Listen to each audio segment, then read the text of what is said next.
एक गांव में एक अमीर आदमी रहता था। उसके घर में हर रात अजीब चोरी होने लगी। न दरवाजा टूटता था और न खिड़की, लेकिन घर से चीजें गायब हो जाती थीं। कभी रोटियां, कभी सुके और कभी छोटी छोटी चीजें।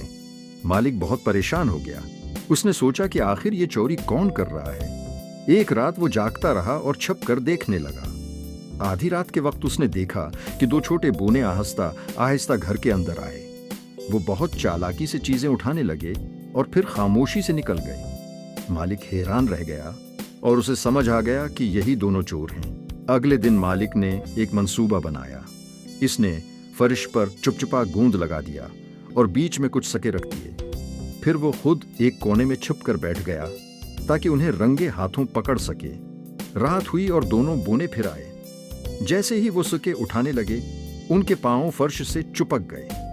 वो घबरा गए और निकलने की बहुत कोशिश करने लगे, लेकिन जितना हिलते इतना ही ज्यादा फंस जाते। इतने में मालिक बाहर आया और बोला, अब बताओ, तुम मेरे घर में चोरी क्यों करते हो? बोने डर गए और रोने लगे। उन्होंने कहा, हम बहुत गरीब हैं, हमारे पास खाने के लिए कुछ नहीं, इसलिए हम चोरी करते हैं। मालिक को उन पर तरस आ गया। उसने कहा, चोरी करना गलत है। अगर तुम मेहनत करोगे तो मैं तुम्हें खाना भी दूंगा और काम भी। बोने मान गए और वादा किया कि वो आइंदा कभी चोरी नहीं करेंगे। अगले दिन से दोनों बोने मालिक के घर में काम करने लगे।